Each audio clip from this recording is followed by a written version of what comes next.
UW360 is proudly supported by Pacific Office Automation, copy, print, workflow, and IT. Problem solved.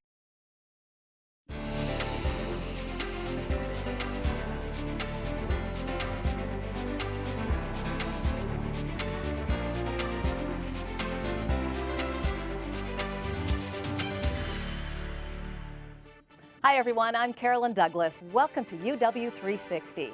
We're joining you from inside the labs of Mark Metrics, one of the companies launched out of UW's Center for Commercialization, better known as C4C. C4C was recently named the best startup incubator in the entire world. We'll show you why a little later in the show.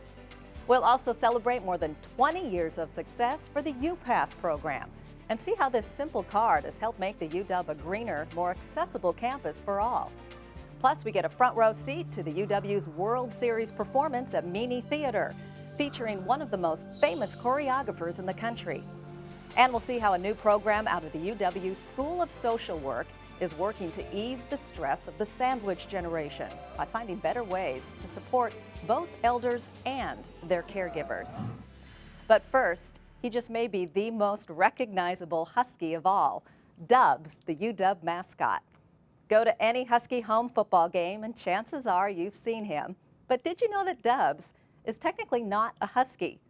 UW-TV's John Yeager has the story of the big dog on campus and why last spring at commencement, Dubs finally got the recognition he deserves. This is a story about unfinished business. It starts, for me, where my collegiate career ended, commencement 2013. That's me receiving my master's degree in digital media from the School of Communication. Here's a selfie of me with the director of the program. But this really isn't a story about me, well, just a little, but we'll get to that later. It's mostly about Dubs, the University of Washington's mascot. Good boy. You coming to say hi? Jennifer McBride is Dubs' owner. She's owned Dubs for 5 years, since 2009. In 2008, she remembers That year that we didn't have a mascot, the football team went 0-12 that year. Dubs, his first year, the record improved greatly. Jennifer and her partner were chosen from a big field of applicants to take care of the mascot. She says Dubs is a friendly dog who gets along with just about everybody, even the cat back home. That's partly because Dubs is actually not a Husky. He's an Alaskan Malamute, a friendlier breed. Still, Dubs has what McBride calls a strong prey drive. Being raised with cats, he learned to get along with them and not to chase them, that they're friends, not food. Being the owner of a high-profile dog like Dubs also comes with responsibility. Hi. And that's where these UW students come in. Several times a week, University of Washington students take Dubs for a walk to learn how to work with him. The walk is where students learn and Dubs really shines. And he really doesn't do that much. He lets people pet him and take pictures. Jennifer says even when he was a puppy, Dubs was a bit of a, well, camera hound. Do you want to take a picture? Yeah, sure. But that's one reason why Dubs has become so popular. Jennifer tells me the UW Office of Ceremonies requested that Dubs be a part of this year's commencement. Jennifer agreed and suggested that Dubs walk in the ceremony. This was the first year the mascot walked across the stage with 2 of his graduating student handlers. And so I guess if you walk across the stage, it means you have a degree. Somebody actually put up a sign in the university bookstore calling Dubs an honorary holder of a dog turret. But he never actually got a sheepskin, just a little bit more respect. Big dog on campus, cool. Jennifer McBride actually started a blog the day after she brought Dubs home. She posted pictures as Dubs grew up. It allowed people to really get to know him and connect with him. Now the image is all over. Dubs has become, well, a big dog on campus. And Jennifer McBride says you can credit social media for that. Because everybody has a camera with them all the time. He's had his picture taken so many times, and I think it's even on a list of things to do before you graduate. Get your picture taken with Dubs. Which gets us back to that unfinished business. I spent a couple of days with Jennifer, the handlers, and of course Dubs, to shoot this story, but before I could finish, there was just one thing left to do on my list. Come on, Dubs, the selfie. There, done. For 360, I'm John Yeager, UWTV. Jennifer McBride tells us some of Dubs' student handlers use their college work with Dubs to find jobs in the veterinary field after they graduate. If you'd like to follow all things Dubs, we'll offer a link to his Facebook page on our website at uwtv.org/UW360. When we come back, see how one simple card has helped reduce traffic congestion and shuttle tens of thousands of UW students and staff around town as UW360 continues.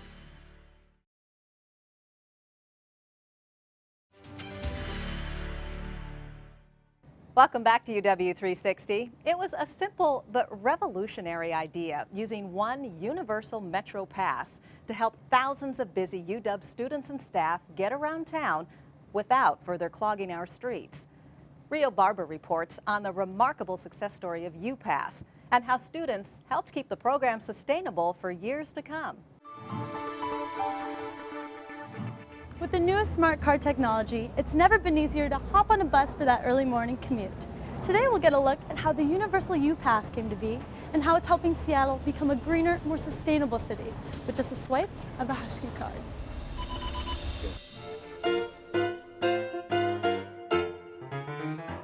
Over 150 years ago, students took their first steps onto the UW campus. Not much of a carbon footprint. But as the world evolved and the university grew, tens of thousands of people started traveling to campus each day, and they brought their cars. A constant source of annoyance to students, faculty, and visitors alike is the ever-increasing problem of parking.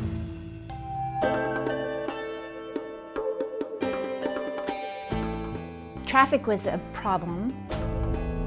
We were hearing from neighborhoods adjacent to the university that there were parking problems. Parking was a major issue. Heidi Wills was ASUW president from 1990 to 1991. She championed an innovative solution to the traffic and parking problems that plagued the U District for years. There are problems with that many people at such a large university driving to campus. It just made so much sense to make public transportation something that's more affordable and more attractive to more people. That was the birth of the Universal UPass, a simple yet revolutionary card that provides access to all of the county's metro options, encouraging students and staff to take advantage of alternative methods of transportation. UPass is great because it addresses one of our biggest transit-oriented centers, the University District. It puts in the hands of 40,000 students and some 13,000 staff the means to use our entire transit system. But in recent years, with the economy and recession, the UPass program began having serious financial difficulties. In 2008 to 2009, because of many factors that were outside of the university's control, we saw a doubling in the price of the UPass, which was making the program unsustainable, causing a huge mass of students to begin opting out of the program. And we saw participation rates in the program at historic lows, which was basically threatening a death spiral of increasing costs, declining participation. In 2011, students took a stand to save the UPass. With their support, the UW Board of Regents passed the Universal UPass fee. And the Universal UPass means that everybody pays a UPass fee every quarter. With the Universal UPass, the cost to students has actually gone down by 23%. Now the entire student body and most of the staff have this handy little card to get around. And the benefits of UPass are built outside of the UW community. For starters, UPass helps keep about 8,000 metric tons of CO2 emissions out of the air we all breathe. It also frees up traffic congestion on city streets and major highways, as about 55,000 people commute to campus using transportation that's greener than driving alone. And using the UPass makes UW more green, more accessible, and a better neighbor. And we were the first, we were the trailblazers, so congratulations, Huskies. On April 20th, 2012, the City of Seattle and King County declared UPass Day, recognizing 20 years of community impact. I'm really proud that we can ensure that the UPass will continue for at least another 20 years and beyond. And I'm excited that we can count on the UPass being there for students for the next generation.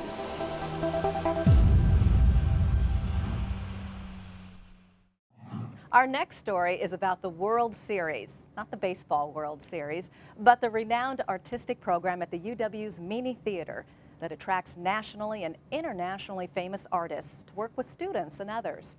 The UW's World Series most recently brought to town one of the most famous dance choreographers in the country, Robert Moses. Bob Branham reports.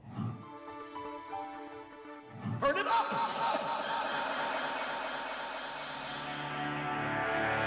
A stellar evening of solo and group dance at the University of Washington's Meany Hall, brought to the stage thanks to collaboration between celebrated choreographer Robert Moses and the university's Dance and World Series programs. They give us a very hands-on experience, and they're all very invested in our lives and in us as people and artists. This collaboration began weeks earlier as individual dancers performed for just 1 hour under Moses' watchful eye and criticism, pushing the dancers to their creative limits. In very few words, he would really know where you're at and then push you. The final work, in a weekend of public performances, would be called Draft, since it represented continual change and growth for Moses and the dancers. We've proven that we can continue to stretch the boundaries of what we're doing because our audiences want it. Michelle Witt is Executive Director of Meany Hall and Artistic Director of the U of W World Series, which draws a mix of national and international artists, musicians, and of course, choreographers like Robert Moses and his professional dance company, Robert Moses Kin. His work is extraordinarily beautiful. It is very provocative, it's very demanding for the dancers, and it's very, very intelligent. That's one of the goals of the World Series program, to expose students, faculty, and local audiences to the best artists in the country and include them in the creative process. Our mission is to present diverse and dynamic live performance, but that fuel lifelong learning and cultural exchange. Finally, visiting artists applaud the World Series program. Robert Moses says working with the more than 24 local dancers has given him a wealth of new ideas. I get to come here, work on this, and maybe get 30 other works out of it. It's a fantastic process for me. And for the World Series program at the University of Washington, which has doubled student attendance and attracted 7,000 additional audience members in the past 2 years.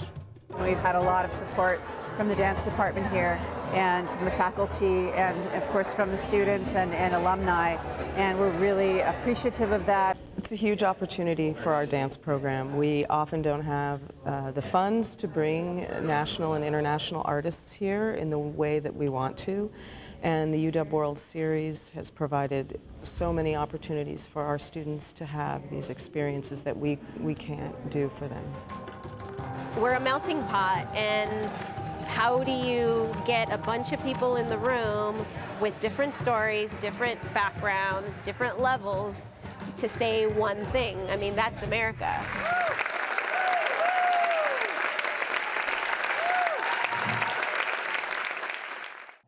The UW's World Series is a thrilling opportunity for students here to take their studies to a whole new level. It's really a win for all involved, the local artists, the visiting superstars, and of course, the audiences. Keep an eye out for more spectacular UW World Series performances to come. And when we come back, we take a look at another incredible program that's finding innovative ways to better support elders and their caregivers as UW 360 continues.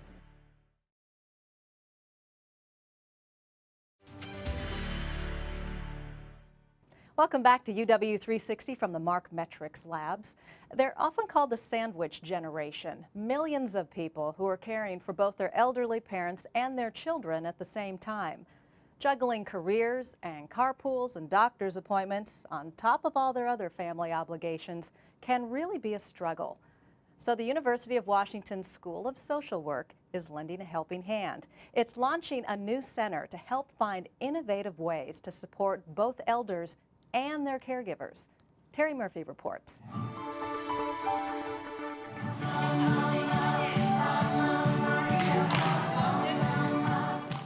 At this South Seattle Community Center, these golden oldies are clearly enjoying their golden years. This is a haven for senior citizens and considered a model program by the University of Washington School of Social Work. In many ways, older adults are our society's most underutilized asset.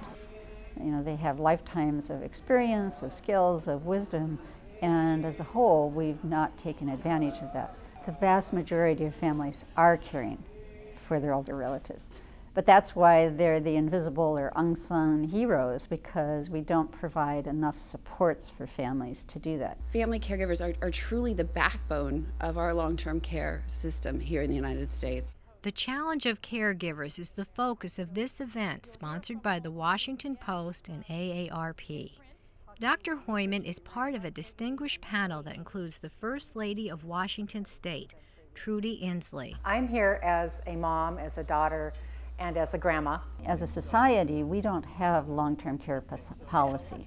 Most Western European societies do. More and more Asian countries are developing long-term care policies. We don't. To better address the needs of elders and their caregivers, UW School of Social Work has launched a new center. It's called the Healthy Generations Hartford Center of Excellence in Geriatric Work. Our goal really is to respond to the changing nature of aging in our society. We're doing that. We're moving forward through our community-based collaborations, building on the expertise at the University of Washington. As director of the Hartford Center for Excellence, those collaborations take Karen Fredrickson-Golson out into the community.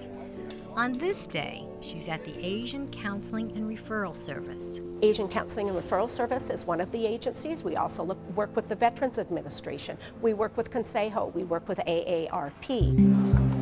This community center is home to Club Bamboo, a multi-generational oasis. Beyond the activities, this is a model program because it's a respite for family caregivers. Here they can know their elders are in a safe and stimulating environment. Caregiving can be rewarding, it's a great bonding experience. However, taking care of someone around the clock can be very stressful. The Hartford Center for Excellence will continue to collaborate with community leaders to support this kind of place, a place where age and color and culture are woven together, creating a tapestry for life.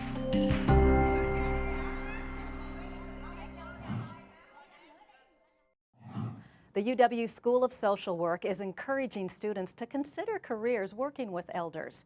Seniors are a wealth of knowledge and experience, and the need for elderly care and support increases every day. When we come back, we go behind the scenes here at Mark Metrics as UW 360 continues. UW 360's Husky Money Moment is made possible by the generous support of BECU. BECU, more than just money.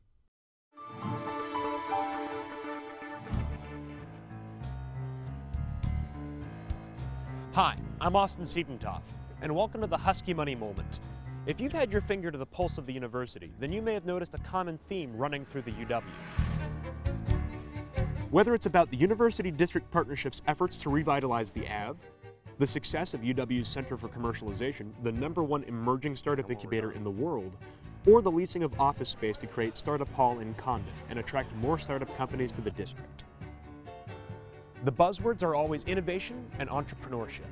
UW Vice Provost of Innovation, Vikram Jandiala, has more to say about where this heavy emphasis from the university is coming from.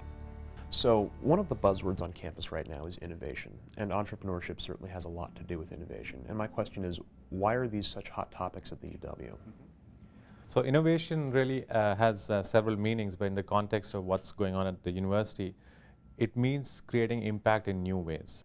Now, impact itself could be through commercialization. We've been very successful here at UW in doing that through startups and licenses and royalties, but in the last couple of years, particularly with startups, 18 last year, 17 before that. However, we are now thinking of innovation as a mindset, as something which is broader than just commercialization. It's about people, and whether these are alumni, whether these are students or faculty, looking outward and solving problems which are important to society now. So when you say impact, do you mean the university having a positive effect? Exactly. Yes, absolutely. So impact means we have an amazing amount of research going on at the university. Universities are considered ivory towers of knowledge. So this, in some sense, is a way to look outward from that ivory tower and connect all our research to real and relevant problems outside the university. So it seems to me that the university has this focus on innovation and entrepreneurship.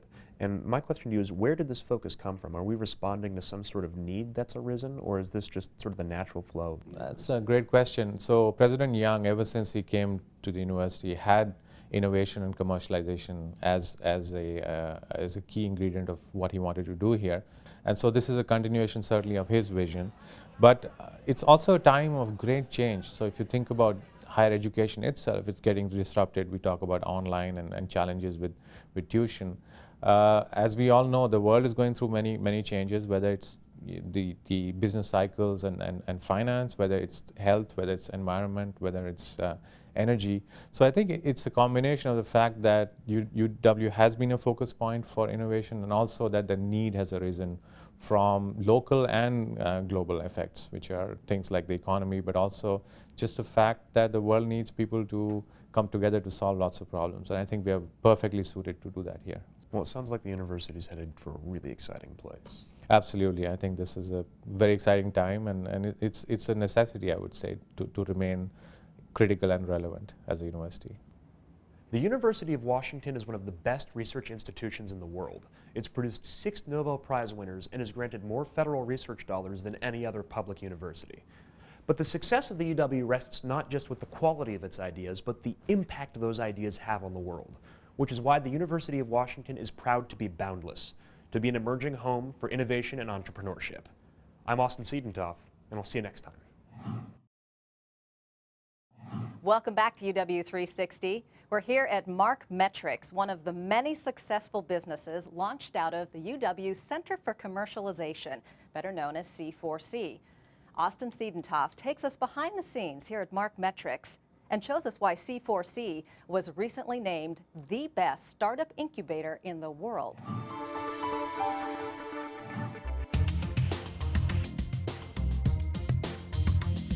It is just an absolute thrill to be able to welcome you all here today. Innovators, leaders, and entrepreneurs gathered at Fluke Hall to learn more about 18 successful companies that began at the UW as a researcher's idea. And sometimes, researchers want to spin these ideas out of a research environment and into a commercial one. This is where C4C steps in to help out. UW Center for Commercialization, or C4C, helps create businesses by utilizing technologies developed at the University of Washington. This year, C4C had 18 spin-out companies, making it the most successful emerging startup incubator in the world. And the fastest center of complete, stable, and successful commercialization of intellectual talent in the United States today is right here at Fluke Hall, University of Washington. This is a great day to be a dog. C4C has been critical in helping these companies raise funds and license technology developed from research at the University of Washington. By reapplying that technology to solve commercial problems, these companies have established strong footholds in the private sector, generating revenue and creating jobs. I was hoping you could tell me about Applied Dexterity. Yes, so at Applied Dexterity, we're commercializing the Raven surgical robot. C4C has played roles from helping people navigate the whole licensing process, how to connect startups to investors. Let's find out how to find the actual investors who are going to invest in this technology early. The goal of C4C is to enable UW innovation and UW people to make a difference in the real world. One such company is making its mark on the world, Mark Metrics. Like this. Brian Marquardt founded Mark Metrics to lease and develop technology he created as an engineer at UW. His Raman probe can optically measure the chemical composition of an object just by touching it. This innovative and fast way of taking measurements has led Mark Metrics to work successfully in oil, gas, food, and pharmaceutical industries. What we do is develop inline, real-time sensing, usually with light, to make measurements of a person's product in real time. I have both worlds have the UW side where we can look at fundamental science problems, and then we have the Mark Metrics entity that allows us to actually spin technology into functional products. And so there's realization even at the academic community that getting out academic research into the real world is important. So C4C is really in the middle of that. C4C has helped Brian take his idea out into the world, even to the bottom of the ocean to take chemical measurements with his probe. We're doing some work right now with NASA, thinking about doing the same types of things for icy worlds, using the same Raman probe potentially on a mission into space. Remember, Mark Metrics is just one of 18 companies coming out of C4C this year, companies that are bridging the gap between academic and commercial worlds. As the world's greatest startup incubator, C4C should have some pretty cool stuff for us to look at next year. I'm Austin Siedentoff, and I'll see you next time. That does it for this edition of UW360. If you'd like more information on any of the stories you saw today, just head to our website at uwtv.org/UW360. You can also find us on Facebook and Twitter. I'm Carolyn Douglas. Thank you for watching, and we'll see you next time with all new stories from the University of Washington.